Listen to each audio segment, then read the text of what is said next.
तो हमारा अगली चौपाई थी रामदूत अतुलित बलधामा, अंजनी पुत्र पवन सुत नामा। तो इस सबसे पहला शब्द आता है रामदूत। इस शब्द से हनुमान जी को और गोस्वामी जी दोनों को बहुत ही श्रद्धा कहना चाहिए इस शब्द के ऊपर उनकी। और हनुमान जी को तो ये शब्द इतना प्रिय है कि जो भी हनुमान जी का मंत्र आप पढ़ें, देख लीजिए इसमें किसी न किसी रूप में रामदूत का उनका स्वरूप सामने आ रहा होगा। अगर रामदूत शब्द या इसका स्वरूप या इसकी भावना उस मंत्र में नहीं आ रही है, तो निश्चित समझिए कि ये मंत्र उतना प्रभावशाली नहीं हो सकता जितना आप समझ रहे हैं। मैं पुनः कहूंगा कि पहला ही शब्द इस चौपाई का रामदूत, इसके इतना अद्भुत शब्द है,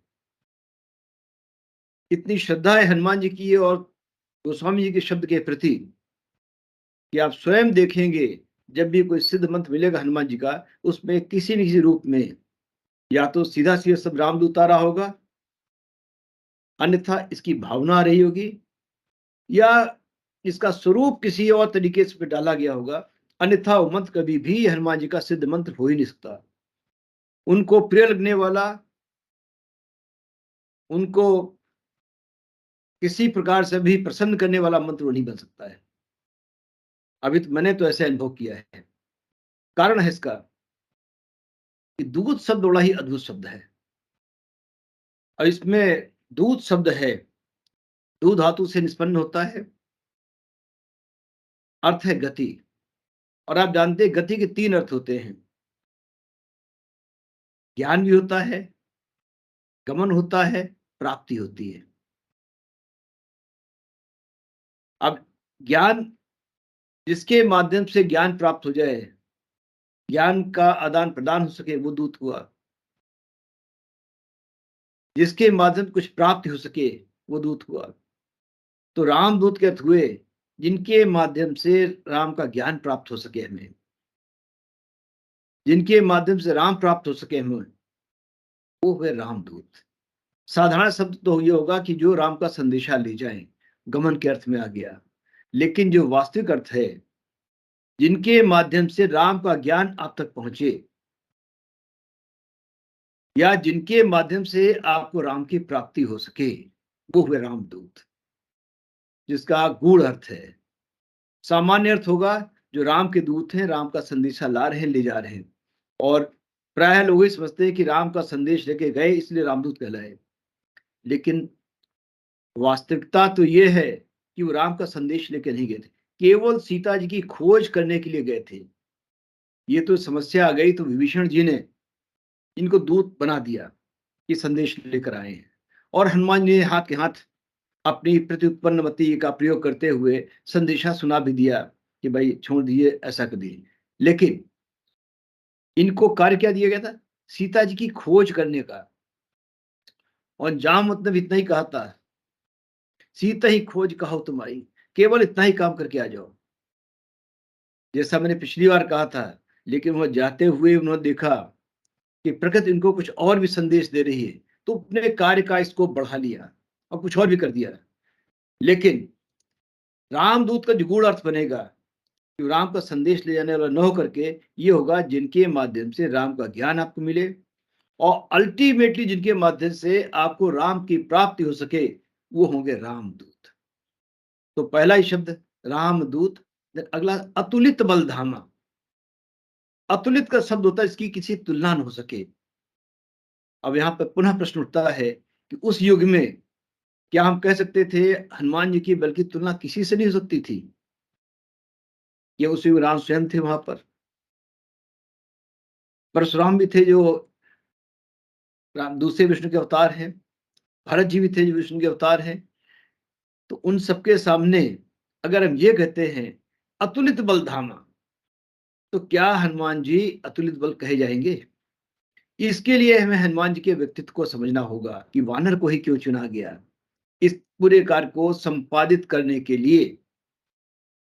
वानर का स्वभाव होता है चंचल होना, शाखा ते शाखा पर जाई, सदैव चंचल रहना, एक डाल से दूसरा डाल कूदते रहना। और हमारा मन भी क्या है, चंचल है।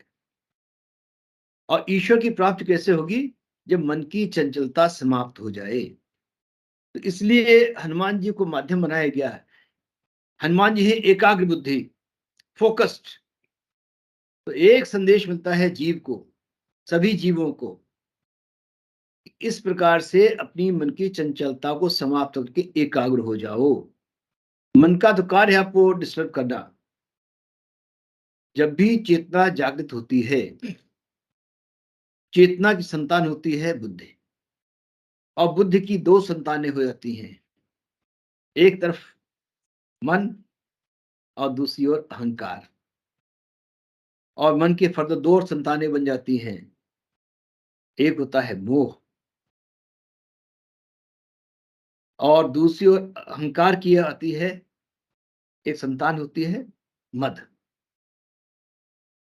अब यहां पर एक संदेश दिया गया है कि जो अपने मन को पहले कंट्रोल करेगा वो इन ड्यू कोर्स बुद्ध के मार्ग से चेतना को प्राप्त हो जाएगा।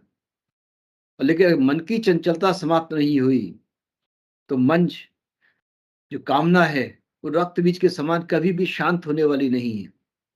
रक्त बीज क्या था, जैसे ही आपने एक रक्त बीज को मारा, उसके खून की बूंद नीचे गिरी, दूसरा रक्त बीज खड़ा हो गया। ऐसे ही मन क्या करता है, आपकी एक कामना पूरी हुई, दूसरी कामना तुरंत जन्म ले लेती है। और कई बार एक पूरी होती दो कामनाएं जन्म ले लेती हैं, और आपने दो कामनाएं पूर्ण की, फौरन उसे तीन कामनाएं जन्म ले लेंगी। तो मन का तो कार्य यही है कि अपनी संतान को लुक आफ्टर करना, और जैसे ही एक कामना पूरी हो, दूसरी एक या दो और नई कामनाएं उत्पन्न कर देना। जिसने इस चंचलता पर कंट्रोल कर लिया, केवल वही आगे बढ़ सकता है। लेकिन बात चल रही थी अतुलित बलधामा की। तो हनुमान जी को अतुलित बलधामा क्यों कहा गया? तो एक तो हनुमान जी की डिफिनेशन है कि शंकर स्वयं केसरी नंदन, कि शिवजी स्वयं हनुमान जी बनकर के आ गए। और दूसरी ओर हनुमान जी की बारे में क्या कहा जाता है कि प्रणवो हूं पवन कुमार, खल बन पावक ज्ञान घन, जासु हृदय आगार, बसहि राम सर चाप धर। तो प्रणवो हूं पवन कुमार, हम विशेष रूप से प्रशंसा करते हैं, उनके सामने श्रद्धावनत होते हैं हनुमान जी के सामने, क्यों? पवन कुमार हैं। पवन कुमार से ही निकलता है कि ऊर्जा है, क्योंकि पवन से जो जन्म लेनी होती अग्नि। आत्मनः आकाशा संभूत, आकाशात वायु, वायु और अग्नि। तो वायु से अग्नि उत्पन्न होती है, अग्नि ही ऊर्जा है। और अग्नि की ही प्रशंसा सब जगह की गई है। संसार में अगर अग्नि नहीं हो तो क्रिया समाप्त हो जाएगी। ऋग्वेद प्रारंभ होता है अग्निमीडे पुरोहितम, पहला शब्द ही अग्नि आया है। यानी ऋषियों ने जिस पहले शब्द से हमको परिचित कराया है वो है अग्नि, अर्थात ऊर्जा। आज साइंस में बनता है संसार में मैटर और एनर्जी के अलावा कुछ नहीं है। Without energy nothing can work. यानी पूरा पूरा संसार दो शब्दों में समाया हुआ है, एक तरफ मैटर और दूसरी तरफ एनर्जी। तो हनुमान जी उस एनर्जी के प्रतीक हैं, इसलिए क्रिया के प्रतीक हैं। तो प्रणव पवन कुमार, खल बन पावक। तो ऐसी ऊर्जा जिसका प्रयोग कहां हो रहा है, खल बन पावक।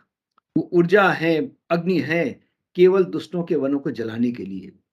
खल बन पावक, लेकिन ज्ञान घन, हमको क्या है, ज्ञान की शीतलता प्रदान कर रहे हैं।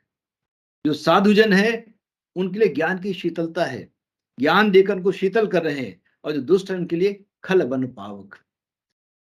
जासु हृदय आगार, और उनका हृदय आगार है।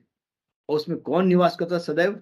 बसहि राम सर चाप धर, जिसमें सदैव राम निवास करते हैं धनुष बाण से। शक्ति के सहित राम हृदय में निवास कर रहे हैं। तो एक और शिव जी के अवतार हैं और दूसरी ओर उनके साथ में सदैव राम है। तो दो शक्तियां मिलकर एक हो गई। और दूसरे उनके कार्य इतने बड़े हैं कि राम क्या कहते हैं, सुनु सुत तो ही उऋण मैं नाही। पहले कहा प्रति उपकार करहूं का तोरा, मैं तुम्हारा क्या उपकार करूं, तुम्हारा क्या प्रतिकार करूं, सन्मुख हो ही न सकत मन मोरा। तुम्हारा कृत्य इतना बड़ा है, इतना विशाल है कि मैं उसको कह ही नहीं सकता हूं। सन्मुख हो ही न सके मन मोरा, तुम्हारे सामने मेरा मन कुछ नहीं कर सकता है। प्रति उपकार करहूं का तोरा, सन्मुख हो ही न सके मन मोरा। सुनु सुत तो ही उऋण मैं नाही, मैं तुमसे कभी भी उऋण हो ही नहीं सकता हूं। देखे कर विचार मन माही, आपका कृत्य इतना विशाल है। राम कह रहे हैं कि मुझसे कभी भी उऋण नहीं हो सकता, तुम्हारा सदैव कर्जदार रहूंगा।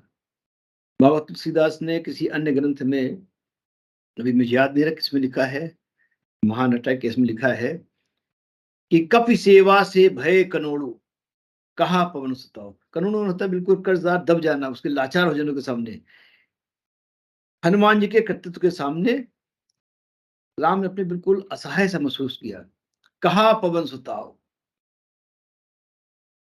देवे को कछु नहीं हाँ ऋणिया, मैं तुम्हारा ऋणदार हूं, कर्जदार हूं और देने कुछ नहीं है।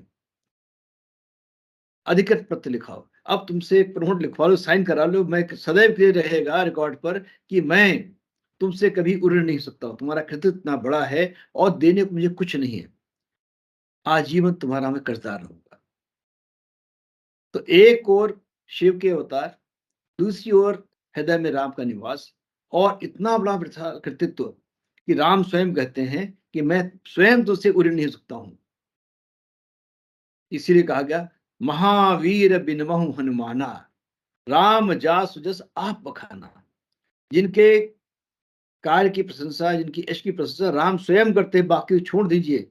ऐसे हनुमान के लिए अगर कहा जाए कि रामदूत अतुलित बलधामा, तो इसमें कोई आश्चर्य वाली बात नहीं होगी। अब ये शब्द धामा भी बड़ा अच्छा है, इसको जरा देख लीजिए, धाम। अब उससे इसको आप पूरा समझ सकेंगे कि क्या क्या कहा गया यहाँ पर। और ये देखिए कि ऐसी चौपाइयां कोई कवि नहीं लिख रहा है, ये एक भक्त के हृदय में अपने आप से आके निवास कर रही है। तो जिसमें गृहस्थादि का वास हो, या जो सभी वस्तुओं को धारण कर सकता हो, एक चीज नहीं, जो सभी को धारण कर सकता हो वो धाम। तो इसीलिए हम कहते हैं तीर्थ यात्रा पे जाते हैं, धाम पे गए हुए। बड़े सारे लोग ये कहते हैं यात्रा धाम पे जा रहे हैं, या केवल यात्रा पे जा रहे हैं लोग कहते हैं। तो जब वहां पता कि किसी तीर्थ की यात्रा करने को कोई धाम पे जाना, आप भी केदारनाथ धाम बोलते हैं, बद्रीनाथ धाम बोलते हैं। तो जहां पर सभी शक्तियों को जिसने धारण कर रखा हो वो होती धाम। तो इसीलिए यहाँ पे केवल अतुलित बल नहीं कहा गया है, अतुलित बल धामा कह दिया गया है। इस बल के साथ में उन्होंने बाकी चीजों को धारण किया हुआ है। तो रामदूत अतुलित बल धामा। तो यहां से हनुमान जी के उन्होंने पूरे पूरे व्यक्तित्व को बताने का प्रयास किया कि राम से मिलाने वाले, राम का ज्ञान हमको देने वाले, और अतुलित बल मैंने बताया है कि कितना कृतित्व उनका विशाल है कि उसका वर्णन ही नहीं हो सकता, इसलिए उनको अतुलित कर दिया, जिसका वर्णन कर सके। क्योंकि एक बार अनंत पहुंच गए तो अनंत में अनंत जोड़िए तब भी अनंत रहेगा, अनंत से अनंत निकाल लीजिए तब भी अनंत ही बचेगा, उसको ना घटा सकते हैं बढ़ा सकते हैं। तो जो भी उस सीमा पर पहुंच गया है, उस सीमा के आगे कोई तुलना होती ही नहीं है। इसको एक तरीके और समझ सकते हैं कि तीन प्रकार के जीव होते हैं, नित्य, मुक्त और बद्ध। हम सभी बद्ध जीव हैं, और बद्ध जीव के दो प्रकार होते हैं। एक जो केवल भुक्ति में लगे हुए हैं, वो बारंबार योनियां बदलते रहते हैं, और कभी अच्छा कर लिया, कुछ अच्छी योनि में चले गए, कभी बुरी योनि चले गए, कभी सुख भोग लिया, कभी दुख भोग लिया, इसी भटकते रहते हैं। दूसरे जो मुक्ति का प्रयास करते हैं, वो निरंतर प्रयास करते रहते हैं कि अपने ऋणान बंधन को समाप्त करूं, आगे बढ़ूं, आगे बढ़ूं, सोचते रहते हैं। तो ये बद्ध जीव से एक नई श्रेणी बनती है, उनको बोलते हैं पहले प्रयास करने वाले मुमुक्षु हैं। और वो मुमुक्ष चलता रहता है, एक समय आता है वो मुक्त जीव बन जाते हैं, समस्त ऋणान बंधन समाप्त होने लगते हैं और मुक्त के मार्ग में चल पड़ता है। अब फिर दो बातें आती हैं, एक ये कि मुक्ति मिल गई और आपने पुनः चेतना, परम चेतना में मर्ज हो गई, सब कुछ समाप्त हो गया। देख वहीं पर एक श्रेणी और बन जाती है, कुछ ऐसे लोगों की जिनके अपने ऋणानुबंधन समाप्त हो गए, लेकिन उनके हृदय में जहां परम चेतना से मिले एक करुणा और उत्पन्न हुई, और उन्होंने ईश्वर के साथ में इस काम का दायित्व और उठा लिया कि बाकी प्राणियों के लिए हम बार बार संसार में जाते रहेंगे और उनके दुखों को, उनके कष्टों को निवारण करने का प्रयास करते रहेंगे। तो हनुमान जी को नित्य जीव की संज्ञा दी गई है। नित्य जीव ईश्वर के समकोटि हो जाता है, और एक बार आप ईश्वर के समकोटि हो गए, आपकी ऊर्जा अनंत हो गई। अनंत की ऊर्जा होते ही अब आपकी तुलना किसी से हो नहीं सकती, इसलिए भी हनुमान जी अतुलित बलधामा हो गए। तो रामदूत अतुलित बलधामा। अब अगला शब्द आता है अंजनी पुत्र। अंजन बोलते हैं जो हम आंख में लगाते हैं, जिससे आंख की ज्योति बढ़ जाती है। तो अंजन का तात्पर्य होता है जो आपकी आंखों की ज्योति बढ़ा करके ज्ञान का दर्शन कराए। तो अंजनी पुत्र का तात्पर्य हुआ कि वो शक्ति जिसके माध्यम से हमें ज्ञान के दर्शन हो सकेंगे, जिसके माध्यम से जीवन में प्रकाश आ सकेगा। पश्चिम दिशा की रक्षक के रूप में विराजमान या शुभ अशुभ को बताने वाला अंजन कहा गया है, उससे संबंधित आंजनेय। अब यहाँ पे दो बातें छुपी हुई हैं, इसमें हिडन है जो नहीं लिखी गई। एक तो पश्चिम दिशा कहा गया है, वास्तव में पश्चिम दिशा शनि की कही गई है। तो इनडायरेक्टली कहा गया है जो शनि के प्रकोप से रक्षा कर सके वो आंजनेय है। जो शुभ और अशुभ को बता सके, आपको ज्ञान दे सके, उसका वो आंजनेय है। और जो पूरा ज्ञान आपको दे सके वो आंजनेय है। और इसी विशेषता कारण उस ऋषि कन्या का नाम अंजना रखा गया था। उसके अंदर सामर्थ्य शुभ और अशुभ बताने की, अत्यंत शक्तिशाली होते हुए भी सदैव तपस्या में रत रहने वाली, और इसी कारण से उनका चयन किया गया हनुमान जी को जन्म देने के लिए। वस्तुतः जितनी गरिमा हनुमान जी की है उतनी माता अंजनी की भी है। माता अंजनी ने अपनी तपस्या के माध्यम से, और कभी अन्य अवसर पर बताऊंगा आपको, जब पंचमुखी हनुमान की चर्चा होगी उस समय बताऊंगी माता अंजनी का कितना प्रभाव, उनकी तपस्या का क्या बल था, जिसके सामने हनुमान जी भी सदैव उनको ध्यान रखता कि मैं ऐसी माता का पुत्र हूं। तो उनकी इन गुणों के कारण उनका नाम अंजना रखा गया था। दूसरा, आंजनेय, अंजना, अंजनी, कोई नाम ले लीजिए, ये उन शक्तियों के नाम होते हैं जिनको ज्ञान का दर्शन हो सके। और इसीलिए जो हम आंख में लगाते हैं उसको अंजन बोलते हैं। कि आंख में ज्योति कम होने लगती है तो अंजन के माध्यम से आंख की ज्योति को बढ़ाया जाता है। ये ज्योति बढ़ती केवल भौतिक वस्तुओं का दर्शन कराने के लिए। लेकिन जब हम अंजना या आंजनेय कहते हैं तो केवल भौतिक न होकर के जिसकी आध्यात्मिक ज्योति बढ़ जाए, जो आध्यात्मिक वस्तुओं को दर्शन करा सके, वो हो जाता अंजनेय। तो अंजनी पुत्र का यहाँ पे तात्पर्य हुआ कि एक तो साधारण अर्थ, पैसेंजर ट्रेन वाला अर्थ हो गया कि अंजना के पुत्र, लेकिन जो आध्यात्मिक अर्थ है हमारा वंदे भारत ट्रेन जैसा, वो होगा कि जिसके माध्यम से आपको आध्यात्मिक ज्ञान का दर्शन हो सके, आपकी आध्यात्मिक ज्योति अंदर से प्रज्वल हो सके, आपके अंदर वो क्षमता आ सके कि आप इनर एंड आउटर दोनों वर्ड का दर्शन कर सके, व्यक्त से अव्यक्त दोनों को जोड़ सकें आप, जिनके माध्यम से अव्यक्त यात्रा कर सकें आप, जिनके माध्यम से जो भी गुह्य चीजें हैं उनका दर्शन कर सकें, वो है आंजनेय। तो इन विशेष शक्तियों के कारण इनकी माता का नाम अंजना पड़ा, और हनुमान जी आंजनेय इसीलिए कहलाए कि उनके ये सभी शक्तियां उनके अंदर हैं। तो अंजनी पुत्र। अब पुत्र आप सभी जानते हैं कि पुत्र उसको कहा जाता है जिसके माध्यम से पिता अपने को ऋणान बंधन से मुक्त समझ सके। तो वास्तविक पुत्र वही कहलाने का अधिकारी है जिसके अंदर इतनी क्षमता हो कि अपने साथ में अपने पिता के समस्त ऋणान बंधन को समाप्त कराने में सहायता करे। तो हनुमान जी ने न केवल अपना बल्कि जहां पे जन्म लिया उस पूरे समाज के ऋणानुबंधन को समाप्त करने में सबकी सहायता की। तो यहाँ पे एक तात्पर्य ये भी आता है इसलिए कि अंजनी पुत्र से न केवल आपको ज्ञान के दर्शन होंगे, न केवल गुह्य चीजों को आपको देख सकेंगे, अपितु इनके माध्यम से आपने ऋणानुबंधन को भी काट सकेंगे। तो इसी सबको मिलाकर कहा जाएगा अंजनी पुत्र। पुम नामक नरक से जो रक्षा करता है उसे पुत्र कहते हैं। स्वयंभू ने कहा कि जो पुम नामक नरक से अपने पितरों की रक्षा करता है उसे पुत्र कहते हैं। ऐसा माना जाता है कि जिन पितरों की मुक्ति नहीं हुई किसी कारण से, वो सब के सब पुम नरक में अटके हुए हैं। और इसीलिए प्रत्येक परिवार के लोगों का ये दायित्व होता है कि वो अपने पुरखों के ऋणानुबंधन को समाप्त करें। और इसी से एक बात पता लगती है, कई परिवारों में एक परंपरा होती है कि अपने किसी बुजुर्ग की वो समाधि बना करके पूजा करते रहते हैं।